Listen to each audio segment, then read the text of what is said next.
सबको जय यीशु की। प्रभु यीशु क्रिस्त में प्यारे भाइयों बहनों, नवजीवन का संदेश इस शीर्षक के अंतर्गत प्रतिदिन का ईश्वर का जीवंत वचनों को सुनने के लिए, समझने के लिए, उन वचनों को ग्रहण करते हुए उन वचनों के अनुसार एक सुंदर क्रिस्तीय जीवन बिताने के लिए मैं आप सभी लोगों का हार्दिक स्वागत करता हूं।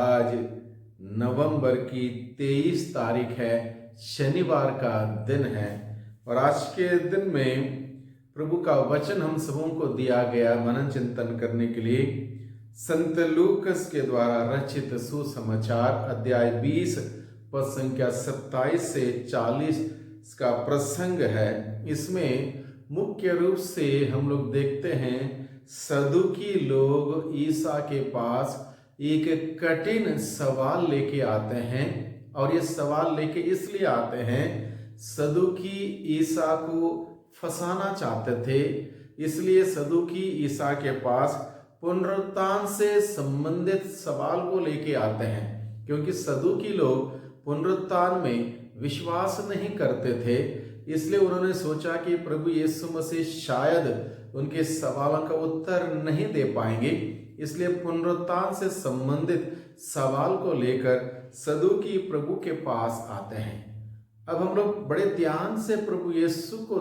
देखें।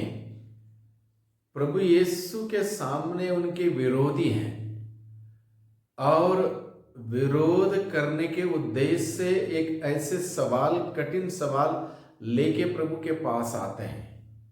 प्रभु यीशु मसीह उनके साथ तर्क वितर्क में नहीं जाते, उनसे गुस्सा नहीं करते, उन्हें नीचा नहीं गिराते, बल्कि उन्हें प्रभु के साथ बातचीत करने का वो समय और संदर्भ देते हैं और बड़े प्यार से प्रभु उनके साथ पेश आते हैं।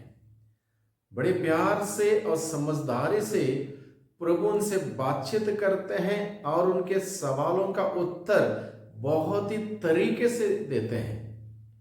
तो प्रभु हम सभी लोगों को क्या सिखाते हैं?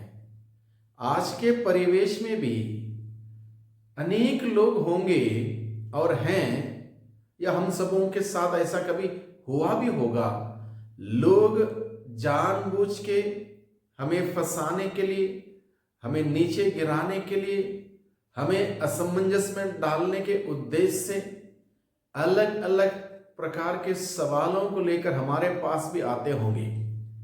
तो प्रभु हमें सिखाता है किस प्रकार से हमें उनके साथ बातचीत में शामिल होना है, व्यवहार करना है, उन्हें उत्तर देना है और प्रभु यीशु का संदेश क्या है, इस संदेश को हमें अपने बातों के द्वारा, व्यवहार के द्वारा हमें देने की आवश्यकता है।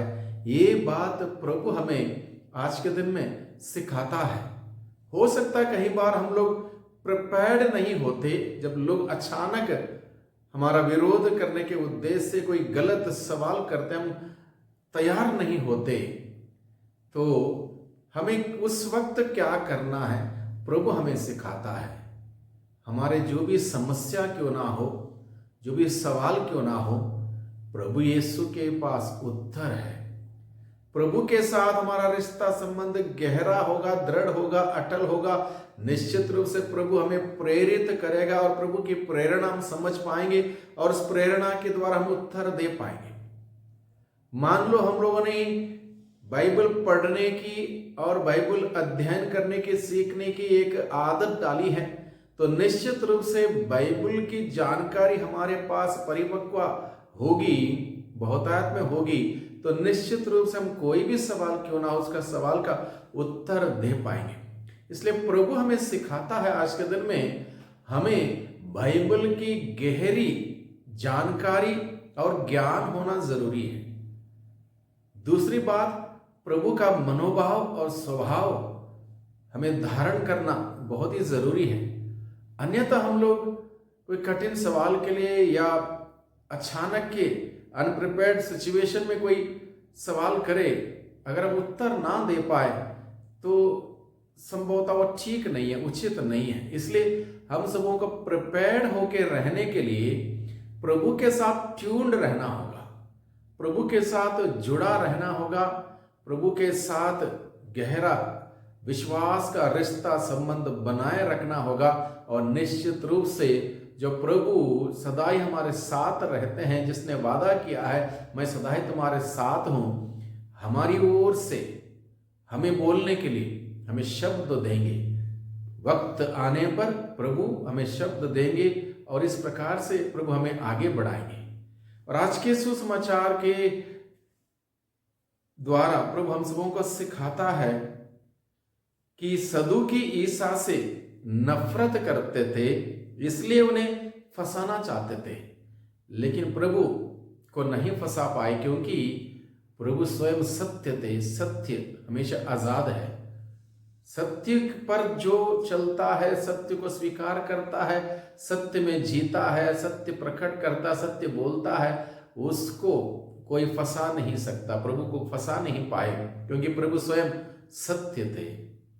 आगे हम लोग देखते हैं आज के सुसमाचार में वे प्रभु से पुनरुत्थान से संबंधित प्रश्न पूछते हैं, क्योंकि पुनरुत्थान के जीवन को वो नहीं मानते थे सदूकी, इसलिए उस सवाल को पूछते हैं। और प्रभु उन्हें समझाते हैं, सिखाते हैं कि पुनरुत्थान है, और पुनरुत्थान प्रभु यीशु मसीह में विश्वास करने वाले लोगों की एक बुनियाद है, पुनरुत्थान का जीवन। और उस जीवन पर आशा रखते हुए हर कोई जीता है, और ये जीवन इस धरती के जीवन के पास हमें मिलेगा अगर हम लोगों ने इस धरती पर अच्छा जीवन बिताया हो। इन सभी बातों को प्रभु उजागर करते हैं।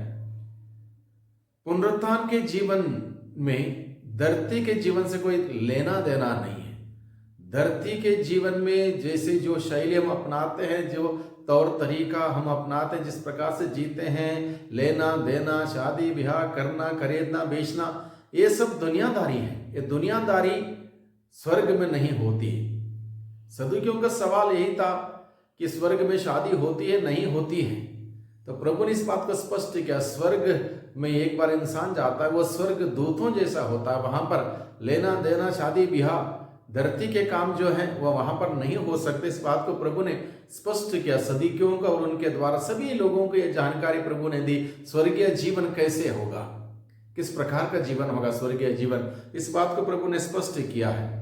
प्रभु हमें समझाते हैं कि हमारी मानवीय स्वभाव के कार्यकलाप मृत्यु में खत्म होते हैं, और स्वर्ग में हम स्वर्गीय जीवन जीने लगते हैं, दूतों के समान। प्रभु यीशु के पास मनुष्यों के सभी सवालों के उत्तर हैं, इसलिए प्रभु यीशु ने सदूकियों को सही सटीक उत्तर देते हुए उनका मुंह बंद कर दिया। तो प्रभु यीशु मसीह जिसके पास हमारे सभी सवालों का उत्तर है, सभी समस्या का समाधान है, प्रभु हमें सिखाते हैं कि पुनरुत्थान का जीवन हमारे विश्वास का बुनियाद है। उस पर विश्वास करते हुए हमें जीने की आवश्यकता है, और उस जीवन को पाने के लिए इस धरती पर एक उचित, सुंदर, आदर्श क्रिस्तीय जीवन बिताने की आवश्यकता है। प्रभु हमें सिखाता है।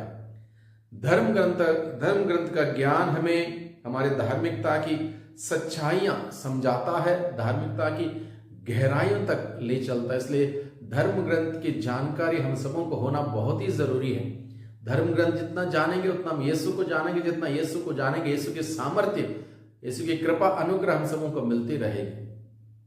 जरूरत है धर्म ग्रंथ की जानकारी में गहराई में हम जाएं, ताकि कोई भी सवाल हमसे कोई पूछे तो हमारे पास उत्तर है।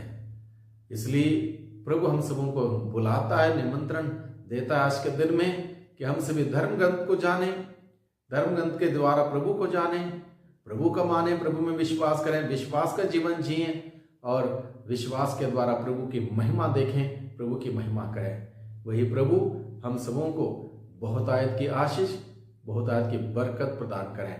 सबको जय यीशु की, सबको धन्यवाद।